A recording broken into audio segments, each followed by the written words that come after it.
আসসালামু আলাইকুম বন্ধুরা, কেমন আছেন আপনারা? আশা করি সবাই ভালো আছেন। আলহামদুলিল্লাহ আমি ভালো আছি। আবার একটি নতুন ভিডিও নিয়ে আপনাদের সঙ্গে চলে এসেছি মিজানুর রহমান আজারির ওয়াজ। আপনারা যারা যারা মিজানুর রহমান আজারির ওয়াজ শুনতে ভালোবাসেন তারা ফুল ভিডিওটি দেখতে থাকেন, আশা করি ভালো লাগবে। আমি যুবকদেরকে বুঝি বলে তো আমি আসি বুঝুন নাকি। লাইফ কখনো পারফেক্ট হয় না, পারফেক্ট বানিয়ে নেওয়া লাগে। যুবক ভাইয়ারা, ঠিক না? যুবক ভাইয়ারা, তোমরা কেমন আছো সবাই? আচ্ছা, আমার মনে হয় চোখের সমস্যা আছে। আমি যেদিকেই দেখছি সব যুবক। আমি কি মিথ্যা বলছি না সত্যি বলছি? তার মানে আমার চোখ ঠিকঠাক আছে নাকি? মাশাআল্লাহ। আমার মনে হচ্ছে যে আজকের মাহফিলে যত শ্রোতা এসেছে, যদি আমার ভুল না হয় 95% আপ, মেবি 99% কলিজার টুকরা যুবক ভাইরা আজকের মাহফিলে এসেছে। আল্লাহ যুবকদেরকে কবুল করুক, পড়েন সবাই আমিন। আসুন আমরা ভূমিকায় কিছু কথা বলি। ভূমিকায় কথা শেষ, তারপরে আমাদের তাফসীর শুরু হবে। আচ্ছা, একটা কথা জানতে চাই বিনয়ের সাথে। আম্মা জানরা এসেছেন? কোন দিকে এসেছেন একটু বলবেন? ওই পাশে। এটা কি প্যান্ডেল করা আছে আলাদা? হ্যাঁ, ওখানে আছে আম্মা জান। আচ্ছা, আপনার আবার চিপঠামি কইরেন না, আমি একটা দোয়া করছি। আমার আম্মা জানদেরকে আল্লাহ তাআলা ফাতেমা রাদিয়াল্লাহু তাআলা আনহার চরিত্রবান হওয়ার তৌফিক দান করুন। হয় নাই, এত আসতে না, জোরে বলেন আমি। শোনো, মেয়েরা ভালো হয়ে গেলে যুবকরাও ভালো হয়ে যাবে। মেয়েরা নষ্ট হয়ে গেলে যুব সমাজটাও নষ্ট হয়ে যাবে। আচ্ছা বলো, ছেলে পেলে যে গাঞ্জা খেয়ে আজকাল কুল পায় না, খেয়াল করে দেখবা সবগুলোর পেছনে একজন মেয়ে দায়ী ছিল সর্বশেষ। কারণ মেয়েরা, আমি কাউকে অসম্মান দিয়ে বলছি না, মেয়েরা বিশ্বাসঘাতকতা করতে খুব ভালোবাসে, খুব পছন্দ করে। আর ওরা মাঝে মাঝে ভাবে যে এইটা বাদ দিলে আর একটা ব্যাটার অপশন পাবো, ওইটা বাদ দিলে আর একটা ব্যাটার অপশন পাবো।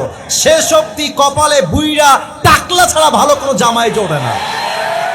এই জন্য বোনদেরকে বলো, বোনরা আমার, মেহেরবানি করে যুবকদের সঙ্গে বেঈমানি করবেন না। আর তোমরা এত ঠিক বইলো না, তোমরাও ভালো হয়ে যাও। মাসুদ, ভালো হয়ে যাও। আমরাও যেমন সুবিধার না, মেয়েরাও ঠিক বেশি একটা ভালো সুবিধার না। আজকালকার মেয়েদের কাছে চরিত্রের চাইতে টাকাটা অনেক বেশি ম্যাটার করে। নওগাঁর ভাই, মেয়েরা টাকা পাইলে চাচা মাচা কিছুই দেখে না, বুইড়ার সঙ্গে বিয়ের পিড়িতে বসে যায়। আল্লাহ আমার প্রিয় মা বোনদেরকে পরিপূর্ণ চরিত্রবান হওয়ার তৌফিক দান করুক, পড়েন সবাই আমিন। বলুন তো, আমার হাতে যে কিতাবটা আছে, এই কিতাবটার নাম কি? সাউন্ডটা চিকন হচ্ছে, মোটা বেস লাগবে, চিকন আছে। আর একবার, এটার নাম? এই কিতাবটা আমরা সবাই পেয়ে খুশি না বেজা?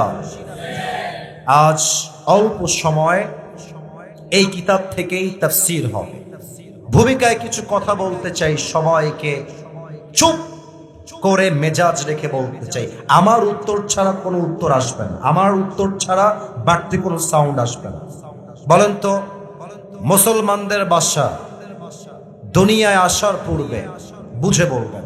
এই যে বামে আওয়াজ না, নো নো নো সাউন্ড, কোনো আওয়াজ না, কলিজার ভাইরা আওয়াজ না।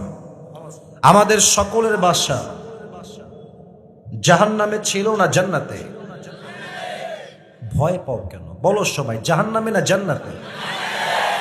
জান্নাতে আমাদের সকলের বাসা ছিল। সেকেন্ড প্রশ্ন, বলেন তো, আদি পিতা যিনি প্রথম নবী, প্রথম পুরুষ, নাম কি? রাইট আনসার, আদম আলাইহিস সালাতু ওয়াস সালাম। উনি জান্নাতে ছিলেন সর্বপ্রথম। জান্নাতে তিনি একটা নিষিদ্ধ গাছ থেকে ফল খেয়েছিলেন। আল্লাহ বলেন, আদম তুমি এই ভুল করলে কেন? তোমাকে তো মানা করেছিলাম এই গাছ থেকে ফল খাওয়া যাবে না, খেলে কেন? খুব বুঝবেন নওগাঁর ভাই। আদম আলাইহিস সালাম চাইলে একটা আর্গুমেন্ট করতে পারতেন যে আল্লাহ, আমি বুঝি নাই, আমার এই হয়ে গেছে, আমি ওইটা বুঝি নাই, এইটা বুঝি নাই। উনি একটা ঝগড়া করতে পারতেন, এক্সকিউজ মেক করতে পারতেন, বাহানা দিতে পারতেন। তবে দেখেন, আদম আলাইহিস সালাম আফটার মেকিং মিস্টেক, ভুল করার পরে আল্লাহকে কি বলছে খুব খেয়াল করো। আদম আলাইহিস সালাম বলছেন, আল্লাহ রব্বানা ظلمنا أنفسنا وإن لم تغفر لنا وترحمنا لنكونن من الخاسرين। আল্লাহ, আমার একটা ভুল হয়ে গেছে আল্লাহ, আমি ভুল করে ফেলছি আল্লাহ, এটা আমার অন্যায় হয়ে গেছে, তুমি আমারে মাফ করে দাও আল্লাহ। শুধু মাফ করলেই হবে না, ওয়াতারহামনা লানাকুনান্না মিনাল খাসিরিন। আল্লাহ রে, আমি বুঝতেছি আমার ভুল হয়ে গেছে, তুমি আমারে মাফ করলেই শুধু হবে না, তুমি যে আমাকে আগে ভালোবাসতে, আগে যেমন ভালোবাসতে আল্লাহ তুমি আমারে তেমনেই ভালোবাসবা। তুমি যদি আমাকে ভালো না বাসো, আমি তো ক্ষতিগ্রস্তের শামিল হয়ে যাব। খুব বুঝবেন এটা উনি কেন বললেন। তোমাদের যাদের বউ আছে আর যাদের নাই, একটু পার্থক্য তো অবশ্যই আছে। দেখেন, আমার কোনো বন্ধু যদি আমার সঙ্গে গাদ্দারি করে, আমি বলবো বন্ধু গাদ্দারি করলি বন্ধু ঠিক আছে, কিন্তু তোর আমি কলেজের থেকে ভালোবাসতাম বন্ধু, তোর থেকে আমি এই গাদ্দারিটা আশা করি নাই, তো বন্ধু তোরে মাফ করে দিলাম, যা যা তোরে মাফ করে দিলাম আল্লাহর জন্য বন্ধু, তবে তোরে কিন্তু আমি আগের মতো আর ভালোবাসতে পারবো না। কথা ঠিক আছে কিনা বল বন্ধু, তুই গাদ্দারি করেছিস, মাফ করে দিলাম, তাই মনে রাখিস তুই আমার সবচেয়ে কাছের বন্ধু ছিলি, এই গাদ্দারির পর থেকে তোর আমার বন্ধুত্ব ক্লোজ হয়ে গেছে, ঠিক কিনা বলে। বউ গাদ্দারি করেছে, আপনাকে বাদ দিয়ে আরেক পুরুষের সঙ্গে পরকীয়ার সম্পর্কে জড়িয়েছে। আজকাল বাংলাদেশে পরকীয়া একটা কমন ফ্যাক্ট হয়ে গিয়েছে, প্রত্যেকটা ঘরে ঘরে পরকীয়ার রোগ ঢুকে গিয়েছে। বউ ধরা পড়ে গেছে আপনার চোখে, যে আপনার বউ, হাসবেন না, এটা বুঝতে হবে, আমি আয়াতের ব্যাখ্যা করছি। আপনার বউ আপনাকে বাদ দিয়ে আরেক পুরুষের কাছে গিয়েছে, ধরা পড়ে গেছে।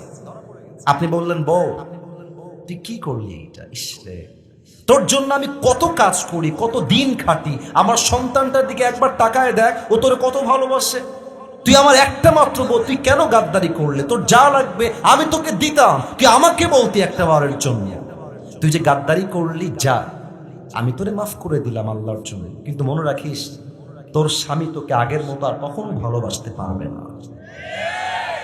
এদিকে আসতে, জোরে বলছে, এদিকে আসতে, সবাই বলেন ঠিক আছে কিনা আমার কথাটা ভাই। আল্লাহ বলছে, আদম বলো দোয়া কেমনে করবা। আদম বলছে, আল্লাহ ভুল হয়ে গেছে, মাফ করে দাও। খালি মাফ করলেই হবে না, আগে যেমন ভালোবাসতা তেমনিই ভালোবাসতে হবে। সুবহানাল্লাহ পড়বেন না আপনারা। আল্লাহ বলেন, আদম যাও, তোমারে মাফ করে দিলাম, তবে তোমাকে আমি জান্নাতে আর রাখবো না, তোমাকে আমি দুনিয়াতে পাঠিয়ে দিলাম, দুনিয়ায় যাও। আদম আলাইহিস সালাম দুনিয়ার আসার মাধ্যমে মানুষের সফর দুনিয়াতে শুরু হোক। আল্লাহ বললেন, মানুষকে আমি আল্লাহ বড্ড মায়া করে দয়া করে বানিয়েছি, এই মানুষ যেন ডিস্ট্রাক্টেড না হয়ে যায়, পথভ্রষ্ট না হয়ে যায়, তাই আমি মানুষকে গাইডলাইন দেওয়ার জন্য দুইটা জিনিস পাঠাবো। নওগাঁর সাউন্ড দেখতে চাই, কয়টা? এটা নওগাঁর সাউন্ড না, জোরে বলেন কয়টা? এক হচ্ছে আমি আল্লাহ নবী দিব, দুই হলো আসমানি কিতাব দিব। যতগুলো আসমানি কিতাব এসেছে সবগুলো পরিবর্তন হয়ে গিয়েছে, কোনটা মাহজুফ হয়ে গিয়েছে, অস্তিত্বই নেই। But Quran is the only one book in the world which has nothing changed. এমন একটা কিতাব, it has never changed before. এখন যেমন আগেও ছিল তেমন, আগামীতেও থাকবে তেমন, এটার নামই কোরআন, ঠিক কিনা বলেন? এটা হচ্ছে সেই কোরআন। এবার দেখেন আল্লাহ কি বলছে, 4 নাম্বার পারা 2 নাম্বার পৃষ্ঠা। আল্লাহ রাব্বুল আলামিন বলছেন, বান্দা শোনো শোনো, ওয়াতাসিমু বিহাবলিল্লাহি জামিআন ওয়া লা তাফাররাকু। আমি আল্লাহ একটা রশি দিলাম, রশি, এটা কিন্তু কিতাব। আল্লাহ বলছেন রশি দিলাম, এই পয়েন্টটা একটু মাথায় রাখেন, সামনে কাজে দেবেন। এটা কিতাব, কাগজের কিতাব। আল্লাহ বলছেন এটা কিতাব নয়, এটা হচ্ছে রশি। নগর ভাই একবার উত্তর দিয়ে বলেন তো আমাকে, এটার নাম কি? কিন্তু এটা কিন্তু কিতাব। আল্লাহ বলেছেন রশি, রশিকে ধরো। কিন্তু আল্লাহ কি বলেছেন? আল্লাহ বলেছেন রশি ধরতে গিয়ে অমুকে আহলে হাদিস, অমুকে জামাত ইসলাম, অমুকে চরমোনাই, অমুকে বিএনপি, অমুকে আওয়ামী লীগ, অমুকে চরমোনাই, অমুকে কওমি, অমুকে আলিয়া, অমুকে হেফাজত, অমুকে জাতীয় পার্টি, অমুকে খেলাফতে মজলিস। দেখতে যেও না, তোমার প্রথম পরিচয় জামাত ইসলাম নয়, প্রথম পরিচয় হেফাজত নয়, তোমার প্রথম পরিচয় আলিয়া নয়, প্রথম পরিচয় কওমিয়া নয়, তোমার প্রথম পরিচয় তুমি মুসলমান ঘরের সন্তান। এটাকে ধরতে গিয়ে দলাদলি করতে যেও না, সবাই মিলে ধর। ধরলে কি হবে? এটা আমার শেষ পয়েন্ট, এটা শেষ, তাফসীর শুরু হবে। মনে করেন নওগাঁর মান্দার একদম মেইন পয়েন্টে একটা কুয়া আছে, কুয়া, যদিও বা এখন ট্যাপ, তারপরে কি টিউবওয়েল পানির জন্য, কিন্তু মুরব্বীরা ভালো বুঝবে, মুরব্বীরা আগে কিন্তু ট্যাপ ছিল না, আগে ছিল কুয়া, ঠিক কিনা বলে? আচ্ছা মনে করেন আমি আসিফ হুজুর খুব পিপাসিত, পানি আনতে গিয়েছি কুয়ার থেকে, পানি আনতে গিয়ে পা পিছলে কুয়ার মধ্যে পড়ে গেছে। আপনারা বুদ্ধিমান মানুষ, নগর মানুষ একদিক থেকে ভদ্র, আর এক দিক থেকে বুদ্ধিমান, আর ভদ্র এবং বুদ্ধিমানরা কথা বলে কম, কাজ করে বেশি। আপনি আমাকে কুয়ার থেকে তোলার জন্য কি নিয়ে যাবেন? মাশাআল্লাহ, কি নিয়ে যাবেন? রশি খালি নিয়ে গেলেই হবে না, দুইটা শর্ত লাগবে। এক, যে রশি আপনি নিয়ে যাবেন এ রশি মজবুত হতে হবে। যদি পচা পাটের রশি হয় কি হবে? আমি যখন ধরবো টান দিবেন ছিঁড়ে যাবে, ঠিক আছে কিনা বলেন? রশি মজবুত হতে হবে। এবার বলেন তো, আমরা ছিলাম সেই জান্নাতে, আমরা দুনিয়াতে আসলাম, দুনিয়া হচ্ছে it is look like a tunnel, এটা হচ্ছে জান্নাতের কাছে একটা কুয়ার মতো, আমরা কুয়ায় পড়ে গেছি। আল্লাহ বললেন বান্দা তোমাকে জান্নাতে আবার ফিরিয়ে নেওয়ার জন্য আমি দুনিয়া নামক কুয়াতে একটা রশি ফেললাম। এবার বলেন তো, এই রশির মতো শক্তিশালী রশি আল্লাহর জমিনে সেকেন্ড আর কোনো কিছু হতে পারে? এই আওয়াজ নাই কেন? বলার সময় হতে পারে? আচ্ছা, রশি হতে হবে মজবুত, এটা সবচেয়ে রশি মজবুত। এবার দেখেন 2 নাম্বার শর্ত কি? যে রশি ধরে টান দিবে একদম গোড়ায়, যে কুয়ার বাহিরে দাঁড়িয়ে থেকে রশি টান দিচ্ছে, তার হাত হতে হবে মজবুত শক্তিশালী হাত। কারণ তার হাত যদি এরকম ঢিলা হয়ে শিথিল হয়ে যায়, আমি আসিফ হুজুর টান দিব, ওর হাত শিথিল হয়ে যাবে, দড়ি নিয়ে পড়ে যাব, আমার দাঁত মাপ মাজা ভেঙ্গে সব গুড়িয়ে যাবে। এবার বলেন, এই রশিটার মূল গোড়ায় যিনি ধরে আছেন তিনি আমার আল্লাহ, তিনি আমার কে? এবার বলেন, আল্লাহর হাতের মতো শক্তিশালী হাত কোন নেতার হতে পারে? কোন মন্ত্রী হতে পারে? আল্লাহ বলছে বান্দা এই নাও রশি দিলাম, তোমরা সবাই কুয়ায় পড়ে আছো, ধরো শক্ত করে, ভাগাভাগি করো না, দলমত নিয়ে মারামারি করো না, এর গোড়ায় আমি আল্লাহর হাত আছে, শক্ত করে ধরো। যদি শক্ত করে ধরতে পারো, তোমরা যে জান্নাত থেকে হারিয়ে গিয়েছিলে আমি আল্লাহ একটা টান দিয়ে আবার সবাইকে জান্নাতের ঘরে পৌঁছায় দিব। সুবহানাল্লাহ। এটা হচ্ছে সেই কোরআন। এই কোরআন থেকে আজকে আমরা তাফসীর পেশ করব। যাদের বউ আছে তারা একটু হাত তুলবেন, যাদের বউ আছে তারা একটু হাত তুলবেন। আচ্ছা, বউ আছে আপনাদের, বেশিরভাগ তো বউ নাই রে বাবা। আচ্ছা, হাত নামান, হাত নামান। এবার যাদের বউ নাই, সিঙ্গেল কারা, তারা হাত তোলো সবাই। আপনাদের কারো বউ নাই? স্যার দেখেন হুজুর কোথায়, দেখেন। আহারে, আল্লাহ সবাইকে দিনদার নেককার বউ দিয়ে দিক। পড়েন সবাই আমিন। যারা আমিন করে তারা কেউ বউ পাবে না। যারা বলেন আমিন। আমি মাঝে মাঝে বলি, যার বউ নাই তার জীবনে কিছু নাই যুবক ভাইরা। আর বাবারা কেন যে বোঝে না যে যুবকদের চরিত্র কম্বল দিয়ে রক্ষা করা যাবে না, ল্যাব দিয়ে রক্ষা করা যাবে না।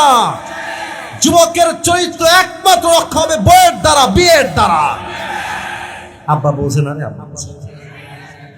আল্লাহ আমার আব্বা জানদেরকে বোঝার তৌফিক দান করুক। পড়েন সবাই আমিন। আরে জোরে শুরু করুন সবাই আমিন। আমরা 3টা তাকবীর দিয়ে তাফসীর শুরু করব। প্রথম তাকবীর দিবেন, এই কথা না, এখানে কথা কে বলছো? কথা না, না না কথা বলবো না। ভালোবাসার মান বুঝো, ভালোবাসার জায়গায় ভালোবাসা, আদবের জায়গায় আদব। আওয়াজ করা যাবে না। বিবাহিত ভাই যারা এসেছেন একটু কাশি দেন। মাশাআল্লাহ, সাউন্ড ভালো আছে, সাউন্ড ভালো আছে। আপনারাও যারা বিবাহিত আছেন তাকবীর দিবেন, যাতে করে সিঙ্গেলরা হেরে যায়। দেখা যাক কারা আসলে জিতে। এ তো ওয়াক্ত হি বাতায়েগা মেরে দোস্ত, ঠিক কি না বলে? আচ্ছা, বিবাহিত ভাইরা তাকবীর দিবেন, সিঙ্গেলরা চুপ থাকবেন। লড়াই, তুমি না ভাই, আমি বলছি। নারে তাকবীর। সর্বনাশ, বিবাহিত ভাইরা খুব শক্তিশালী আজকে মাহফিলে, এরকম শক্তি খুব কম দেখা যায়। আচ্ছা, বিবাহিত ভাইদের কাজ শেষ। It's time for the single people. Single ভাইরা তোমরা একটা কাশি দাও। আমি জানি না কে জিতবে, আপনারা একটু ফয়সালা করে দিয়েন, দেখা যাক কারা জিতে। বিবাহিত ভাইরা keep quiet, keep silent, চুপ থাকবেন। It's time for the single people. Married people is not allowed here. বিবাহিতরা কেউ তাকবীর দিবেন না, সিঙ্গেলরা। নারে তাকবীর। বিবাহিত ভাইরা আমাকে মাফ করে দিবেন। হয় না, বিবাহিতরা ফেল করে ফেলেছে। আজকে সিঙ্গেলরাই 80 নাম্বার বেশি পেয়ে পাস করেছে, ঠিক কি না? अच्छा जो हो गया उसके बारे में सोचना नहीं है। এখন আমরা সবাই মিলে একটা তাকবীর দিব, শেষ স্লোগান।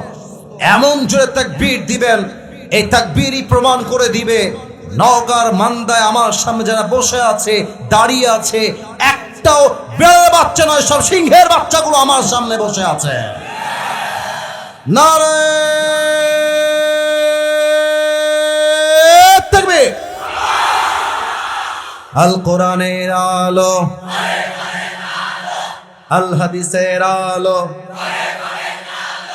কোরআন হাদিস যেখানে, আলেম ওলামা যেখানে, নওগাঁবাসী যেখানে, আল্লাহ যেন কবুল করে। পড়েন সবাই আমিন। তাফসীর শুরু করছি আল্লাহর কোরআন থেকে। নওগাঁয় একটা ভালো রিপোর্ট কি জানেন? আমি এবার ধরে 4 বছর হচ্ছে নওগাঁয় আসা। আমি অবাক হয়ে যাই, রাত 12টা বেজে পার হয়ে যায়, কিন্তু নওগাঁর লোক মাহফিল থেকে ওঠে না। তো আমার মাহফিল ছিল সাতক্ষীরাত। আমি আমার সহকারীকে বললাম, ভাই অন্য জেলার মানুষের কথা আমি বদনাম করব না, বাট নওগাঁ আর চাপাই আমার রাজশাহীর মধ্যে সেরা একটা জেলা। এই জন্য এখানকার মানুষ ওয়াজ শুনতে বসলে দোয়া না করে কেউ বাসায় ফিরে যায় না।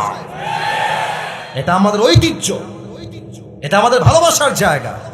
আমরা আজকে প্রমাণ করব নওগাঁর মাটি হলো ইসলামের ঘাঁটি, ঠিক কিনা বলে? আল্লাহর কোরআন থেকে আমি তাফসীর শুরু করছি। প্রিয় নওগাঁর বান্দার ভাইরা, আজ আমরা তাফসীর শুনব 4 নম্বর পারার 2 নম্বর পৃষ্ঠা থেকে, সূরাতু আলে ইমরানের 102 নম্বর আয়াত। নওগাঁর বান্দার ভাইরা বলেন সবাই, সূরাতু আলে ইমরানের কত নম্বর আয়াত? 102। আওয়াজ সবার চাই, 100। আরেকবার 102। 4 নম্বর পারা 2 নম্বর পৃষ্ঠা, সূরাতু আলে ইমরানের 102 নম্বর আয়াত। Is it clear? কথা কি বোঝা যায়? কথা কি বোঝা যায়? যায়। আসুন আমরা শুরু করছি। আমি আগে তেলাওয়াত করছি, তারপরে তরজমা, তারপরে যাব ব্যাখ্যা। আল্লাহ রাব্বুল আলামিন বলছেন, ইয়া আইয়ুহাল্লাযীনা আমানুত্তাকুল্লাহা হাক্কা তুকাতিহি ওয়া লা তামুতুন্না ইল্লা ওয়া আনতুম মুসলিমুন। আল্লাহু আকবার। Allah says in this ayah, O you who believed, fear your Lord as he should be feared. This is the first. The second message is, وَلَا تَمُوتُنَّ إِلَّا وَأَنْتُمْ مُسْلِمُونَ. Do not die, expect as a Muslim. এক number কথা। আল্লাহ বলছে বান্দা,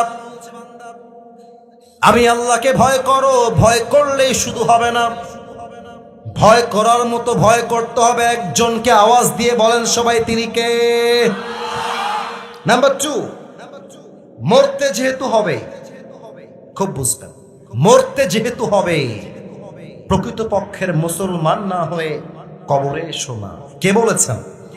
আর জোরে কোন কে বলেছেন? এই হচ্ছে দুইটা আয়াত এর মেসেজ, দুইটা মূল মেসেজ একটা আয়াতে আল্লাহ তাআলা দিয়েছেন। আসুন আমরা তাফসীরে ঢুকে যাই। একটা কথা বলবেন, আমার ভাষা বুঝতে কোনো সমস্যা হচ্ছে না তো কারো? আমি কিন্তু রাজশাহীতে দীর্ঘ লম্বা সময় থেকেছি। আমার একটা ওয়াজ হয়তো বা দুই একজন শুনেছেন। আমি একটা ওয়াজে বলেছিলাম, Rajshahi is a brand and the people of Rajshahi, they are very smart. ঠিক কিনা বলেন? শুনেছিলেন?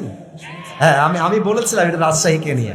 তা আমার রাজশাহী গৌরবের জায়গা, নওগাঁ আমার গৌরবের জায়গা। আশা রাখবো আমার ভাষা বুঝতে আপনার সমস্যা হবে না। আসুন আমরা তাফসীরে ফিরে যাই। প্রথমেই আল্লাহ তাআলা বলেছেন তাকওয়ার কথা। আল্লাহকে ভয় করতে হবে। এই তাকওয়ার মূল ডেফিনেশন কি এটা একটু পরে বলবো। আগে তাকওয়ার ব্যবসা করলে লাভ কি হবে এটা বলে দেই। আমার মাহফিল ছিল ঢাকা পার হয়ে ব্রাহ্মণবাড়িয়া, তাহেরি হুজুর এলাকা আর কি। তো আমি মাহফিলে তাকওয়ার ওয়াজ করতে গিয়ে জাস্ট নর্মালি জিজ্ঞেস করলাম যে ভাই, আপনাদের ব্রাহ্মণবাড়িয়াতে সবচেয়ে ফেমাস ব্যবসার নাম কি? এক লোক বলছে গাঁজা। মানে ওখানে গাঞ্জার ব্যবসা সবচেয়ে বেশি ফেমাস। তো নওগাঁতে গাঞ্জার ব্যবসা ফেমাস নয়। নওগাঁ, রাজশাহী, চাপাই এগুলোর সব ব্যবসা বেশিরভাগ হালাল ব্যবসা। ঠিক কিনা বলেন? আচ্ছা, আমি আপনাকে অপশন দিচ্ছি, দেখেন তো আপনি কোনটা নেবেন, একটু বুঝবেন। এক হচ্ছে আমি আপনাকে নওগাঁর মান্দায় একটা দোকান করে দিব। দোকানটা হবে বিস্কুট, চানাচুর, চিপস, তারপরে হচ্ছে আপনার চকলেট, যা বেচে আর কি দোকানে। ঠিক আছে? তা আপনার সঙ্গে আমার চুক্তি হবে যে নওগাঁর মান্দায় একটা দোকান আপনাকে আমি দিব। মাস শেষে সর্বোচ্চ সেল হবে হয়তোবা 50,000 টাকা। বেনিফিট যা হবে আপনার 50, আমার 50। অন অ্যান অ্যাভারেজ আপনার কামাই হবে সর্বোচ্চ 20,000 টাকা, সর্বোচ্চ বললাম। আর একটা অপশন দিলাম, রাজশাহীর সাহেব বাজার, নাম তো শুনেছেন?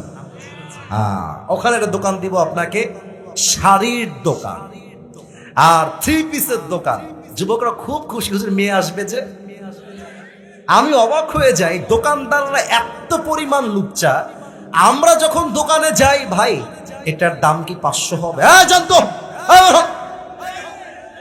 তাড়ায় দেয়। আর কোন মেয়ে আসলে, আপু আসেন আসেন বসেন। এরা কি দোকানদারি করতে আসে, লুচ্চামি করতে আসে? বুঝাই বড় মুশকিল হয়ে গিয়েছে। তো আপনার ওই দোকানে মাসে সেল হবে সর্বোচ্চ 3 লাখ টাকা। বলেন সবাই, কয় লাখ? কথা না বললে ওয়াজকারে বলি, কয় লাখ? আপনার আমার 50-50। আপনার মাসে লাভ আসবে 1 লাখ টাকা। বলেন সবাই, কয় লাখ? এবার আপনি আমাকে বলবেন, আপনি কি নওগাঁর মান্দায় 20,000 ইনকাম করতে চান, না রাজশাহীতে 1 লাখ ইনকাম করতে চান? 1 লাখ। বুদ্ধিমান যে সে লাভ চায় বেশি, লস চায় না। ঠিক কিনা বলেন? এই তাকওয়া এমন একটা ব্যবসা। তো বউ নাই, তুই কোথায় আসছিস বাবা? হ্যাঁ ধন্যবাদ, যে আওয়াজ দিয়েছেন ধন্যবাদ। আপনি এত ধরতে পারতাম না, বেটা কি বদমাইশ রে। খবরদার, কোথাও কেউ উঠে গেলে কথা নাই, লুঙ্গি টান দিয়ে ধরে বসায় দেওয়া লাগবে, ওঠাউঠির কোনো সিন হবে না। তাকওয়া এমন একটা ব্যবসা, যেই ব্যবসার লাভ কোরআনে আল্লাহ তাআলা মোট 3টা বলেছেন। বলেন সবাই কয়টা? 1 নাম্বার, ওয়ায়ারযুকুহু মিন হাইথু লা ইয়াহতাসিব। যেই বান্দা তাকওয়ার গুণ অর্জন করবে, তার রিজিক নিয়ে কোনো টেনশন নাই। যত অভাব হোক, যত ঋণ হোক, তার রিজিক দিবে একজন। আওয়াজ দিয়ে বলেন সবাই, তিনি কে? 2 নাম্বার, ওয়ামাই ইয়াত্তাকিল্লাহা ইয়াজআল লাহু মাখরাজা। তার আগের আয়াতের অংশ আল্লাহ বলছেন, তোর মনে যদি আল্লাহর ভয় থাকে, আল্লাহু আকবার, কি সুন্দর আয়াত। এই বান্দা শোন, তোর যত বড় বিপদ হোক, যত বড় মুসিবত হোক, তুই আমি আল্লাহকে ভয় করবি, তোর বিপদ থেকে উদ্ধার করার দায়িত্ব আমি আল্লাহ নিজ দায়িত্বে নিয়ে নিব। সুবহানাল্লাহ। 3 নাম্বারটা বলেই ঘটনার দিকে যাব। আচ্ছা, আপনারা নওগাঁর মান্দার ভাইরা মন থেকে বলবেন তো, আমরা সবাই জান্নাত চাই কি চাই না? আপনারা বলেন নাই, বলেন সবাই চাই কি চাই না? আচ্ছা, কেমন হবে যদি আমরা একটা জান্নাতের মালিক না হয়ে 2টা জান্নাতের মালিক হয়ে যাই? খারাপ হবে না ভালো হবে? 27 নম্বর পারা সূরাতুর রহমান, আল্লাহ রাব্বুল আলামিন বলছেন, বান্দা শোনো শোনো, ওয়ালিমান খাফা মাকাম রাব্বিহি জান্নাতান। আমি আল্লাহকে যেই বান্দা ভয় করবে, তার জন্য আমি আল্লাহ একটা জান্নাত নয়, তাকে আমি আল্লাহ 2টা জান্নাতের মালিক বানায় দিব। কোন সময় সুবহানাল্লাহ, 2টা জান্নাতের মালিক হয়ে যাবেন। এই হচ্ছে তাকওয়ার ব্যবসার লাভ। এবার আসুন, তাকওয়া কাকে বলে? 1, দেখেন ডান হাত আর বাম হাত দেখেন। ডান অপশন, তোমাকে একটা সরকারি চাকরি দিব, আমি তাকওয়া আজকে বুঝায় যাব, কবে আসবো জানি না, তবে বুঝায় যাব। তাকওয়া 1 নম্বর অপশন, সরকারি চাকরি দিব, but that is on condition, একটা শর্ত আছে, তোমাকে 10 লাখ প্রথমে ঘুষ দিতে হবে। 1 নম্বর। সেকেন্ড অপশন, তোমাকে আমি একটা ব্যবসা দিব, তোমাকে মুড়ির ব্যবসা করতে হবে, তোমাকে ঝাল মুড়ি বিক্রি করতে হবে, অথবা তোমাকে রিক্সা চালিয়ে, ভ্যান চালিয়ে খাওয়া লাগবে। তোমার মনে যদি তাকওয়া থাকে, তুমি বলবা, যেই চাকরি আমাকে ঘুষ দিয়ে করতে হবে, ওই চাকরির মুখে আমি লাথি মারি। আমি প্রয়োজনে ডাল ভাত খাবো, রিক্সা চালায় খাবো, ধানের খেতে কাজ করে খাবো, তবু আমি হারাম ইনকাম করতে রাজি হব না। ঠিক কিনা বলে? যেই বান্দা হালালকে গ্রহণ করে, হারামকে নো বলে, সেই হচ্ছে মুত্তাকি। আসুন প্র্যাকটিস করি। আমি বলবো হারাম, আপনারা বলবেন নো। আমি বলবো হালাল, আপনারা বলবেন ইয়েস। দেখা যাক কতটুকু পারছেন আপনারা। হালাল, জি জি, রেকর্ড হচ্ছে তো এটা। জোরে, হালাল, হালাল, হারাম, হালাল, হারাম। হালাল আছে যেখানে, হারাম আছে যেখানে, এটাই তাকওয়া। সুবহানাল্লাহ পড়েন সবাই। 1 নাম্বার। 2, তাকওয়া মানে আমাকে কেউ দেখে না, কেউ শোনে না, কেউ জানে না, কিন্তু আমি যখন যেখানে যাই, যা করি, আমাকে মাথায় রাখতে হবে, কেউ না দেখলেও আমাকে দেখছে একজন। আওয়াজ দিয়ে বলেন সবাই, তিনি কে? যাদের হৃদয়ে আছে আল্লাহর ভয়, তারা কভু পথ ভুলে যায় না। আল্লাহর প্রেম ছাড়া এই দুনিয়ায় কারো কাছে কোনো কিছু চায় না। ঠিক কিনা বলে? রাতের আধারে যারা সিজদাতে রয়, দু চোখের অশ্রুতে নদী যেন বয়, ছলনার হাত ছানি যতই আসুক, ছলনার হাত ছানি যতই আসুক, পেছনে ফিরেও সে তাকায় না। যাদের হৃদয়ে আছে আল্লাহর ভয়, তারা কভু পথ ভুলে যায় না। আল্লাহর প্রেম ছাড়া এই দুনিয়ায় কারো কাছে কোনো কিছু চায় না। ঠিক কিনা বলে? দিস ইজ তাকওয়া। কেউ দেখে না, কেউ শোনে না, দেখে একজন, শোনে একজন। তিনি কে? একটা ঘটনা মনে পড়ে গেল, একটা যুবকের কথা। একদিন একজন, এটা কিন্তু বলতেছি তাকওয়া বোঝাবার জন্য, মুরব্বী আব্বা জান, আম্মা জান, কথাগুলো একটু বুঝে শুনবেন। এক যুবক এসে বলছে, হুজুর আসলে যুবক তোমরা আমার কথা রাগ করো না, আমি তোমাদেরকে অনেক ভালোবাসি, আমি বোঝাবার স্বার্থেই বলছি।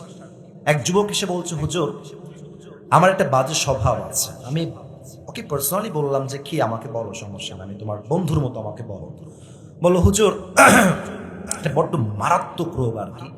আমি রাতের বেলা অশ্লীল ভিডিও না দেখলে আমার ঘুম আসা। নাউজুবিল্লাহ পড়বেন না আপনারা? মানে পর্নোগ্রাফি না দেখলে আমার ঘুম আসে না। আমি বললাম নেক্সট কথা বলো, তারপরে কি বলবো? তো সে বলল, একদিন রাত প্রায় 11টা-12টা বাজে, আমার বাসার বাবা মা ভাই বোন সবাই বাহিরে বেড়াতে গিয়েছে। আমি বাসায়, I was alone at my home, আমি একা ছিলাম। মনে মনে ভাবলাম, যেহেতু বাসায় আজকে বাবা নাই, মা নাই, ভাই নাই, বোন নাই, কেউ নাই, আজকে আমি পর্নোগ্রাফি আরাম করে দেখব। আস্তাগফিরুল্লাহ। সেই যুবকটা ওই রাত, কথা আগে বোঝো, আগেই হাসতে যেও না, কথা বোঝো। রাত বাজে 12 থেকে 11টা। আমি কানে হেডফোন দিয়ে I was watching pornography or maybe blue flame, বাজে ভিডিও দেখছিলাম কানে হেডফোন দিয়ে। সাডেনলি আমার ঘরে একটা ঠাস করে শব্দ, আওয়াজ হয়। আমার কানে আওয়াজটা আসার সাথে সাথেই আমি হেডফোন খুলে ফেলেছি। খুলে ফোনটা খুব দ্রুত রেখে দিয়েছি। ভাবছিলাম মেবি আমার বাবা মা চলে এসেছে। খুব দ্রুত গেট খুলে সামনে গিয়েছি। আমি কি অবাক হয়ে গেলাম, হুজুর বাবাও আসে নাই, মাও আসে নাই। তাহলে কি হলো যুবক, আমাকে বলো। তো বলছে, হুজুর আমি দেখলাম ছোট্ট একটা বিড়াল লাফাতে গিয়ে মগের গ্লাসটা নিচে ফেলায় দিয়েছে, এখান থেকে আওয়াজ আসছে। এই জিনিসটা দেখে আমার কলিজায় রক্তক্ষরণ তৈরি হলো মুসলমান হিসেবে, যে আমি সামান্য একটা বিড়ালের গ্লাস ফেলার শব্দে আমার অন্তরাত্মা কেঁপে উঠেছে। Because I was watching pornography, আমি ব্লু ফিল্ম দেখছিলাম, উলঙ্গ ভিডিও দেখছিলাম। কিন্তু বিড়াল তো অনেক দূরের কথা। আমি যখন পর্নোগ্রাফি দেখছি, রুমের door is locked, window is locked, জানালাও বন্ধ, দরজাও বন্ধ, বিড়াল নাই, বাপ নাই, মা নাই, বউ নাই, বাচ্চা নাই, কেউ নাই। বাট আমাকে সেই মুহূর্তে দেখছেন একজন, তিনি কে? হুজুর বিশ্বাস করেন, ওই চিন্তা আমার মাথায় যখন থেকে আসছে যে আল্লাহ আমাকে দেখছেন, আল্লাহ আমাকে দেখছেন, একদিন হিসাব হবেই। তারপর থেকে নিয়ে আজ অব্দি কখনো আমি আর অশ্লীল ভিডিও দেখি নাই। সুবহানাল্লাহ। তোমরা যখন ইউটিউবে ঢোকো, ফেসবুকে ঢোকো, টিকটকে ঢোকো, ইনস্টাগ্রামে ঢোকো, না চাইলেও বাজে ভিডিও তোমার সামনে চলে আসে। চলে আসে না দোষের নয়, আসার পরে তুমি ক্লিক করলা কিনা, তুমি সেই ভিডিও দেখলা কিনা, এটাই প্রমাণ বহন করবে তোমার তাকওয়ার প্রমাণ। ঠিক কিনা বলে? কেউ দেখে না, কেউ শোনে না, শোনে একজন, দেখে একজন। তিনি কে? এবার বলেন তো, ইসলামের দ্বিতীয় খলিফা নাম কি ছিল? কে বলতে পারে? ওমর ফারুক। আসতে না, জোরে বলেন, ইসলামের দ্বিতীয় খলিফার নাম ওমর। এবার আমার দিকে দেখবেন সবাই, একটু আমার দিকে দেখবেন। এটা চেহারা দেখার জন্য বলছি না, হাদিস বলবো। জাস্ট একটা প্রশ্ন করতে চাই, মুরব্বী আব্বা জান, ও আব্বা জান, ও যুবক ভাইরা, একটু আমার দিকে তাকিয়ে একটা উত্তর দাও। আমি যে ড্রেসটা পরে আছি, আচ্ছা একটু জানি আপনারা সঠিক উত্তর দিবেন, তবে একটু ব্যাখ্যা আছে তো তাই জিজ্ঞেস করছি। একটু তাকান তো, এটা কি পাঞ্জাবি না জুব্বা? হ্যাঁ হ্যাঁ, জুব্বা, মাশাআল্লাহ। ঠিক আছে, আবার বলেন, পাঞ্জাবি না জুব্বা? আব্বাজান, পাঞ্জাবি কেমন হয়? হাঁটু বরাবর অথবা হাঁটুর এতটুকু। যেটা হাঁটু বরাবর হয়, this is called short Punjabi. যেটা হাঁটুর নিচে যায়, this is called long Punjabi. Short long, কিন্তু জুব্বা অলওয়েজ সেম হয়। কেমন? এই যে টাকনু বরাবর পুরোটাই গোল ঘেরা। ওমরে ফারুক রাদিয়াল্লাহু তাআলা আনহু জুমার খুতবা দিচ্ছেন মসজিদের মেম্বারে দাঁড়িয়ে। হঠাৎ করে এক সাহাবী মাঝ থেকে দাঁড়িয়ে গিয়েছে, দাঁড়িয়ে বলছে, ইয়া ওমর, তোমার যে জুব্বা তুমি পরে আছো আজকে, এই জুব্বা এত লম্বা কেন ওমর? তুমি কি রাষ্ট্রের টাকা মেরে খেয়েছো? নাউজুবিল্লাহ পড়বেন না।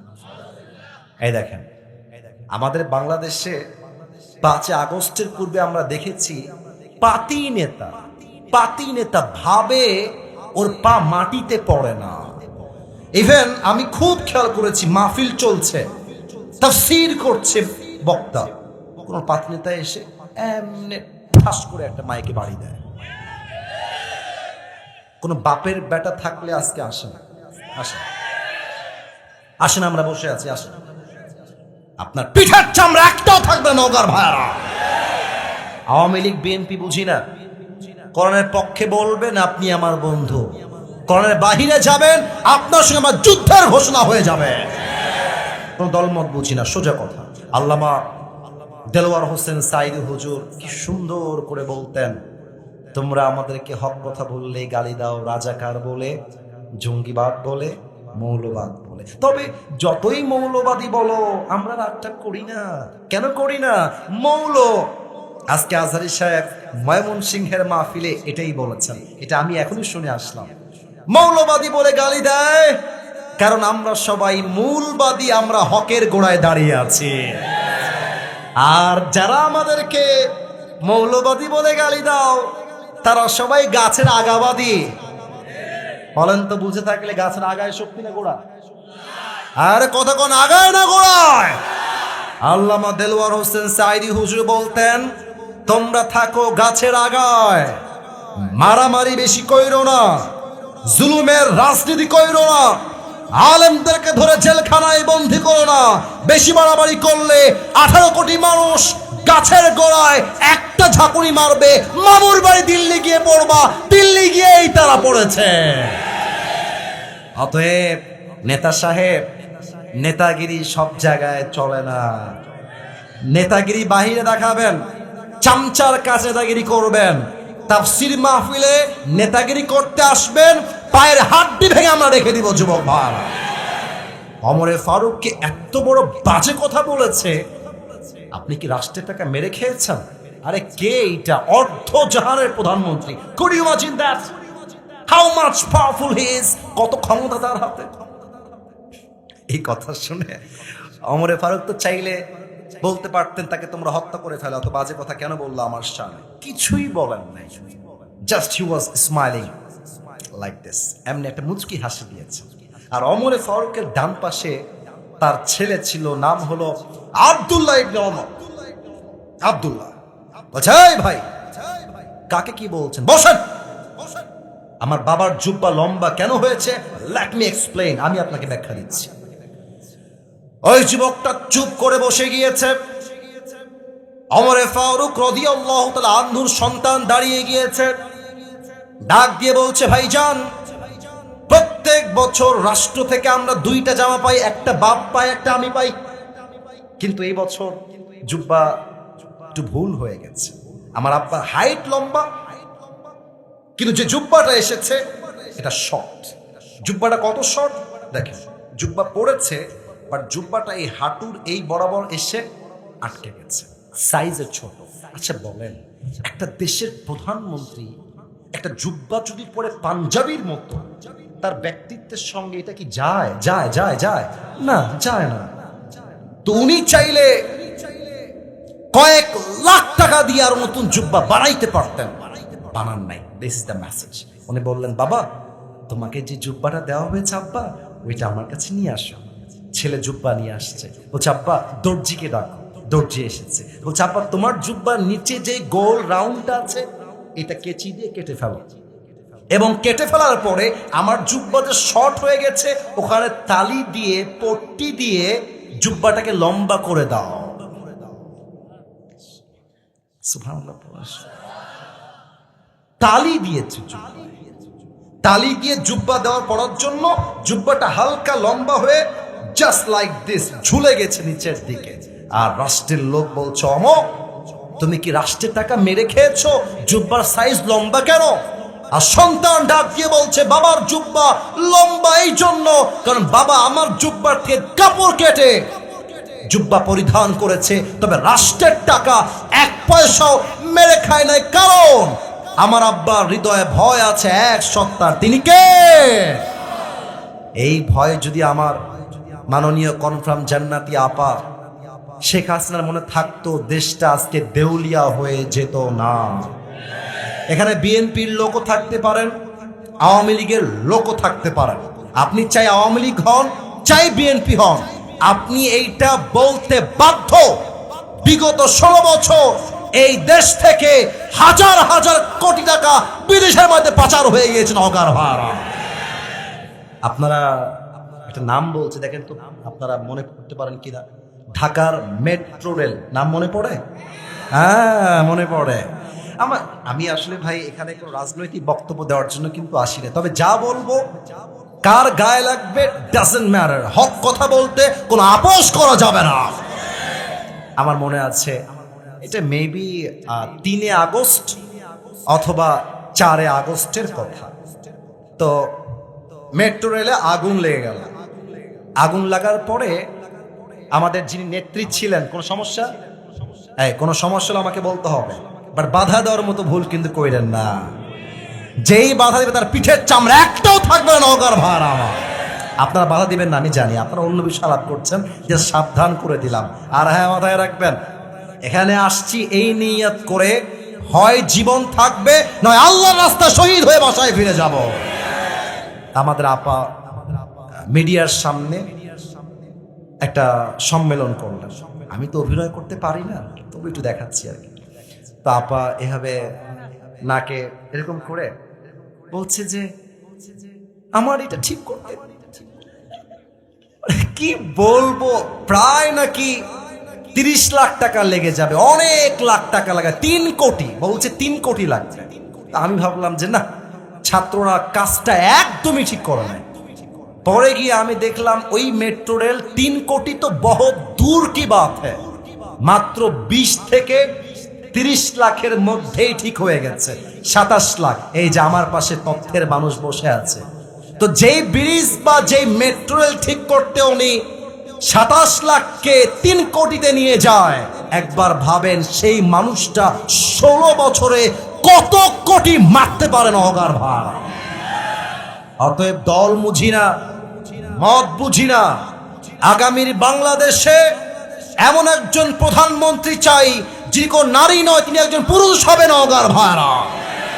আর আমার দেশের প্রধানমন্ত্রী যেন তেন হলে চলবে না, তার যোগ্যতা হওয়া লাগবে এমন যোগ্যতা, তিনি চাইলে জাতীয় সংসদে দাঁড়িয়ে জাতির পক্ষে বক্তব্য দিবেন, এবং তিনি চাইলে ঢাকার জাতীয় মসজিদ বাইতুল মুকাররমে দাঁড়িয়ে জুমার খুতবা দেওয়ার যোগ্যতাও রাখবে।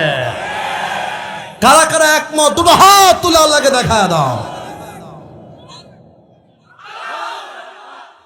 মাশাআল্লাহ, আল্লাহ কবুল করুক, পড়েন সবাই আমিন।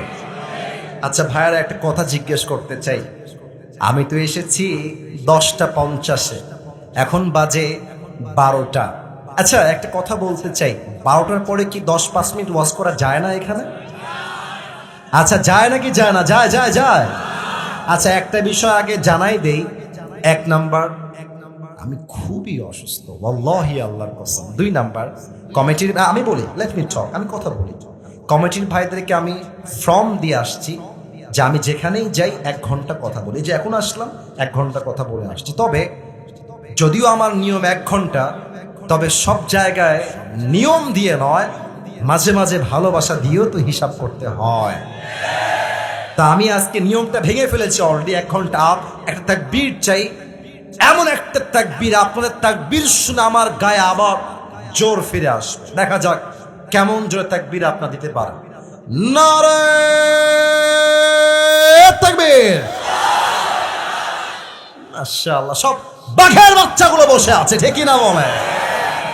আপনারা নাম শুনেছেন হয়তো, বা পাকিস্তানের একজন ফেমাস স্কলার, তার নাম হলো মাওলানা তারিক জামিল। নাম শুনেছেন? তারিক জামিল।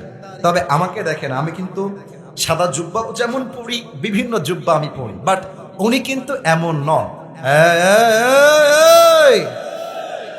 কে এটা, কে এটা? যুবক না মুরব্বী? আব্বা যান, না না না না, কোনো ওয়াশরুম নাই। আচ্ছা ঠিক আছে, উনি আমাকে ইঙ্গিত দিয়েছেন একজন গেছে, এটা আমি মেনে নিলাম, কারণ দুই একজনের ওয়াশরুম লাগতে পারে। তবে চাপায় রাখো, 10টা মিনিট চাপায় রাখো, তার বাসায় গিয়ে ইচ্ছা মতো কইরো, ঠিক কিনা বলে? একটু মেহেরবানি করে কবে আর আসবো আল্লাহ মাহবুদ ভালো জানে। অতএব আজকের মাহফিল দোয়া না করে কেউ বাসায় ফিরে যাবে না, ঠিক কিনা বলে? উনি একটা সেই দিন তাকওয়া বোঝানোর জন্য ছোট্ট একটা ঘটনা বললেন, যেটা আমার সোজা কলিজায় গিয়ে আঘাত করেছে। উনি বললেন, পাকিস্তানের একজন যুবক খ্রিস্টানদের মিশনারি হসপিটালে ভর্তি হয়েছে ফর হিজ ট্রিটমেন্ট, চিকিৎসার জন্য। 7 দিন যাবৎ সে মেডিকেলে ভর্তি আছে চিকিৎসার জন্য। তো যেই দিন সে মেডিকেল থেকে রিলিজ পাবে 7 দিন পরে, মেডিকেলের নার্স থাকে না, থাকে না, তারা কিন্তু বেসিক্যালি অনেক বেশি সুন্দরী হয় নার্স যারা হয়। তো এই একজন নারী এসেছে যুবকটার কাছে, নার্স। সে ধর্মের অনুসারী হিসেবে একজন খ্রিস্টান এসেই যুবকের ডান পাশে দাঁড়িয়ে আছে। তো যেহেতু তার বাসা পাকিস্তানে, যুবকটা মাথা নিচু করেই বলছে, আপ क्यों यहाँ पर खड़े हैं, क्या कुछ कहना चाहती हैं आप? আপনি কিছু বলবেন আমাকে? বোনকে বলছে, নার্সকে। তো নার্স বলছে, अगर आप मुझे इजाजत दे तो मैं आपसे एक बात करना चाहती हूँ, যদি আপনি আমাকে অনুমতি দেন তবে একটা ছোট্ট কথা আপনাকে আমি বলতে চাই। তো যুবক তো মুসলমান, বলছে, बहन जी जो बताना चाहती है आप बता दे, मैं यहाँ पर बैठा हुआ हूँ, যা বলবেন বলেন, কোনো সমস্যা আমার নেই। একটু পর নার্স তাকে বলছে, अगर आप मुझे इजाजत दे दे तो मैं आपसे शादी करना चाहती हूँ। খ্রিস্টান, এটা কিন্তু আমি বানায় বলছি না, প্রমাণ হিসেবে আপনি রিচেক করতে পারেন ইউটিউবে গিয়ে। উনি নিজে একজন বড় মাপের আলেম, অনেক বড় আলেম। তো মেয়ে যখন বলছে আমি আপনাকে বিয়ে করতে চাই, খ্রিস্টান মেয়ে, তখন যুবকটা টাস্কি খেয়ে গেছে। আরে आप तो मुसलमान नहीं हैं, मैं आपसे शादी कैसे कर सकता हूं? আপনি তো মুসলমান না, আমি আপনাকে বিয়ে করব কেমনে? तो मेटा बोलছে, अगर आप मुझसे शादी कर ले तो मैं अभी के अभी कलमा पढ़ के मुसलमान हो जाऊंगी। তো যখন সে বলেছে আমি কালেমা পড়ে মুসলমান হয়ে যাব, এবার যুবক মনে মনে চিন্তা করছে, আমি কি বিয়ে আসলেই করব কিনা, মনে মনে চিন্তা করছে। যখনই চিন্তা আসছে, उत्तर देওয়ার পূর্বেই মেয়েকে বলছে, बहन जी मैं आपसे एक सवाल करना चाहता हूं, একটা প্রশ্ন উত্তর জানতে চাই, যদি আপনি আমাকে বলেন তাহলে আমি প্রশ্ন করব। বলছে, বলেন। যুবকটা বলছে, यहाँ पे बहुत सारा लड़का एडमिट है इस मेडिकल में, लेकिन आप सबको छोड़कर मुझे ही क्यों शादी करना चाहती हैं? সবাইকে বাদ দিয়ে আমি কেন? ওইটা না কেন, ওইটা কেন নয়, আমি কেন? এবার মেয়েটা যে উত্তর দিয়েছে সেই উত্তরটা তাকওয়ার সঙ্গে রিলেটেড। মেয়েটা বলছে, आप यहाँ पर 7 से 10 दिन तक एडमिट थे, আপনি প্রায় 7 থেকে 10 দিন যাবত এখানেই ভর্তি আছেন। আমি যখনই আসি এই রুমে, मैं हमेशा देखता हूं कि हर कोई मुझे आंख उठा के देखता है कि कितनी हसीन लड़की आई है। আমি প্রবেশ করলেই সব যুবক ফেল ফেল ফেল ফেল করে আমার দিকে হা করে তাকায় থাকে আর বলে কত সুন্দরী মেয়ে এসেছে। लेकिन तुम एक ऐसे इंसान हो जिसने मुझे आज तक आंख उठा के भी नहीं देखा। अरे তুমি তো এমন যুবক, যে যুবকটা আজ অবধি আমার চোখের দিকে চোখ তুলে তাকায় নাই। সুবহানাল্লাহ পড়বেন না আপনারা সবাই? তো আমি প্রথমে বুঝি নাই যে তুমি আমার দিকে কেন তাকাও না, আমি প্রথমে এই হিসাবটাই বুঝি নাই। পরে আমি একজন আমার পরিচিত মানুষকে বললাম যে हर कोई मुझे देखता है लेकिन ये लड़का मुझे कभी भी आंख उठा के नहीं देखता, इसका वजह क्या है, কি কারণ এই যুবকটা আমাকে দেখে না কেন? তিনি আমাকে উত্তর দিয়েছেন, हर मुसलमान के दिल में अल्लाह का डर होता है, इसे कहते हैं अरबी में खौफ। जब भी वो कोई काम करता है सोचता है कोई भी मुझे नहीं देखता लेकिन मुझे देखता है कौन? বলেন সবাই, কে দেখে? মুসলমানদের মাঝে আল্লাহর ভয় আছে, তাই তারা বেগানা নারীর দিকে চোখ তুলে তাকায় না। আমি এটা শোনার পরে আমি তোমার জন্য পাগল হয়ে গিয়েছি, কারণ যে বদমাইশ কোথাকার, এখানে বলতেছি ওয়াজের কথা, ওখানে মজা করতেছে, এক থাপ্পড় দিব বদমাইশ কোথাকার, চুপ করে দাঁড়া থাকো। এবার মেয়েটা বলছে আমি তোমাকে বিয়ে করতে চাই, তুমি রাজি হলেই আমাকে বলো। এবার যুবকটা বলছে আমি তোমাকে বিয়ে করতে রাজি আছি, আমার কোনো আপত্তি নাই। ওই জায়গায় একজন আলেম এসেছেন, ওই নারী কালেমা পড়ে মুসলমান হয়ে গিয়েছে এবং সেই জায়গায় তাদের বিয়েটাও হয়ে গিয়েছে একমাত্র কারণ হৃদয়ে ভয় ছিল। এক সত্তার আওয়াজ দিয়ে বলেন সবাই, তিনি কে? অতএব আমার প্রমাণ এখান থেকে স্পষ্ট ভাষায় বলতে চাই, আগামী দেশ যদি ইসলামের দেশ করতে চান, আল্লাহর ভয় যার মাঝে আছে এমন নেতাকে ভোট দিয়ে নির্বাচিত করতে হবে। নগর ভাইরা ঠিক কিনা বলে? যেই নেতা উপরে কয় এক রকম, ভিতরে থাকে আর এক রকম, এমন নেতা আমরা আগামীর বাংলাদেশে চাই না, ঠিক কিনা? আচ্ছা, আপনারা বজলুর রশিদ হুজুর নামে একজন হুজুর আছে, নাম শুনছেন? নওগাঁয় আসেন না উনি? নওগাঁয় আসে না? হ্যাঁ আসেন, বাসা হচ্ছে বগুড়ায়, এখানেও আসছিল তাই না? আচ্ছা, সেই দিন ওনারই একটা বক্তব্য আমার সামনে আসলো, এটা বলেই শেষ করে দেই। উনি একটা জায়গায় মাহফিল করতে গেছেন, টাঙ্গাইল বা অন্য কোনো জেলা হবে, তো হঠাৎ করেই ওয়াজের মাঝে নেতা আসছে, আর ছেলে পেলে স্লোগান দিচ্ছে, আমার নেতার আগমন, শুভেচ্ছা, স্বাগতম, আমার নেতা চরিত্র ফুলের মতো পবিত্র, নামাজ পড়ে না এক ওয়াক্ত। স্লোগান দিতে নেতা আসছে, এটা তো 5 আগস্টের আগের কথা, 5 আগস্টের পূর্বের কথা। নেতা সাহেব এসে বলছে আমার কাছে সময় নাই, এখনই মাইক দাও, কথা বলে বিদায় নিব। হুজুর বলছে অন্য জেলা থেকে ওয়াজ করতে আসছি, মাইক খাওয়ার আগে মাইকটা দিয়ে দেওয়ারই ভালো হবে। মাইক দিয়ে দিয়েছে। তো দেখেন, এটা হচ্ছে হ্যান্ড মাইক। নেতা সাহেব মাইকটা নিয়ে সালাম কালাম কিছু নয়, প্রিয় ভাই আমার, নামাজ নামাজ নামাজ, কথার আগেও নামাজ, মাঝেও নামাজ, শেষেও নামাজ। বজলুর রশিদ হুজুর বলছে মাশাআল্লাহ ইয়ার, ये तो अभी के भी जन्नत से भाग के दुनिया में आई है। এত ভালো নেতা তো আমি জীবনেও দেখি নাই। তো নেতা সাহেব নামাজ নামাজ নামাজ বক্তব্য দিয়ে নেমে গেছে। হুজুর ছিলেন বড্ড চালাক মানুষ, নেতার একজন চামচা হুজুরের পাশে দাঁড়ায় ছিল, তোর যাই এদিকে বাস, এদিকে তোর কানটা এদিকে, কান দিয়েছে, বলছে মাশাআল্লাহ তোদের নেতা তো কমপক্ষে 70-80 টাকা তাহাজ্জুদ তো অবশ্যই পড়ে, এত নামাজ নামাজ। কিরে কি খবর? যুবকটা একটু একটু ভাষা একটু খারাপ, তো এটা আবার খারাপ দিকে নেবেন না। যুবকটা হুজুরের কানে কানে বলছে, হুজুর 70-80 টাকা তাহাজ্জুদ, এই শালা এক তো নামাজও পড়ে না, এক ওয়াক্ত পড়ে না, কিসের তাহাজ্জুদ? এখান থেকে প্রমাণ হয় মাঝে মাঝে মানুষ বাহির থেকে বুঝায় আমি বড় মুত্তাকি, আমাকে ভোট দাও, এইটা হয়ে যাবে, রাস্তা হয়ে যাবে, মেডিকেল হয়ে যাবে, হসপিটাল হয়ে যাবে, ক্লিনিক হয়ে যাবে। ওমা, ভোট দেওয়ার পর থেকে হারিকেন দেওয়া খুঁজে পাওয়া যায় না, ঠিক কিনা বলে? এমন নেতা আমরা আগামীতে চাই না।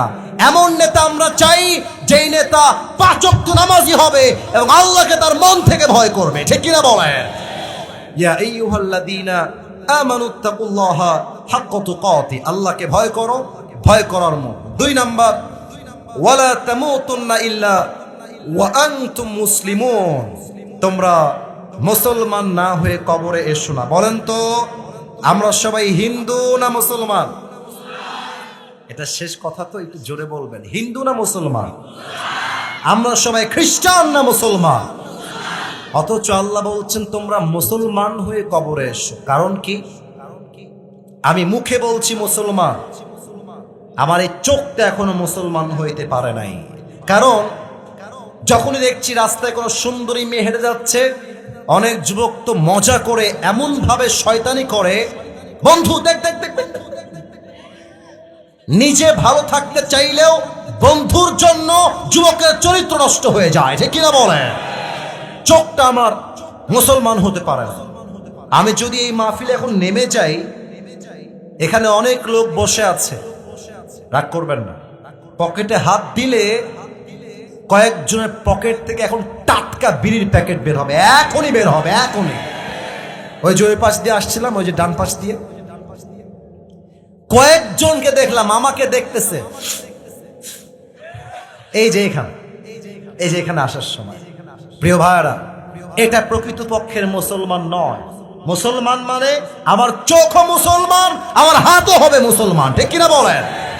এই যে এই পা, এটাও মুসলমান হতে হবে। কেমনে? এই পা দিয়ে এমন কোথাও যাওয়া যাবে না যেই জায়গায় যাওয়া হারাম। বলেন তো, সিনেমা হলে যাওয়া হালাল না হারাম? হ্যাঁ, আজ থেকে না, হালাল না হারাম? তুমি তোমার এই পা দিয়ে হেঁটে সিনেমা হলে যাবা না, হারাম কাজে যাবা না, তোমার পাটা মুসলমান হয়ে যাবে। সুবহানাল্লাহ। এখন যুবকরা বলবে, হুজুর পা দিয়ে যাব কেন? বাইক আছে তো, বাইক দিয়ে যাব। আরে বেটা, হারাম কাজে যেই যাবে সে কখনো মুত্তাকি হইতে পারে না, ঠিক কিনা বলে? আচ্ছা, সর্বশেষ আর একটা বলে শেষ করে দেই। এটা আমার জবান, এটা আমার মুখের ভাষা। মুখের ভাষা যার যত সুন্দর, সে মানুষটা তত বেশি ভালো। দেখেন তো, বাংলাদেশে সেলিব্রিটি কোনো অভাব নেই। টিকটকার যে, সেও সেলিব্রিটি। হ্যাঁ, যে বউ নিয়ে নষ্টামি করে সেও সেলিব্রিটি। এটা বাংলাদেশ। কিন্তু খেয়াল করেন, যত সেলিব্রিটি হোক, যত বড় হোক, মিজানুর রহমান আজহারীকে টক্কর দিবে এমন কোন সেলিব্রিটি বাংলাদেশে জন্মগ্রহণ করে নাই। মুখের কথা, ভাষা, কথা। আজহারী তো মডেল করে না, ক্যামেরার সামনে গিয়ে পোজ দেয় না, জাস্ট কথা। তার মুখের ভাষা এত সুন্দর, হাজার হাজার লাখো লাখো যুবক, লাখো লাখো নারী তাকে ইসলামের জন্য ভালোবাসে, ঠিক কিনা বলে? অতএব মুসলমান জাস্ট মুখে নয়, চোখ মুসলমান, নাক মুসলমান, জবান মুসলমান, কান মুসলমান, হাত মুসলমান, পা মুসলমান।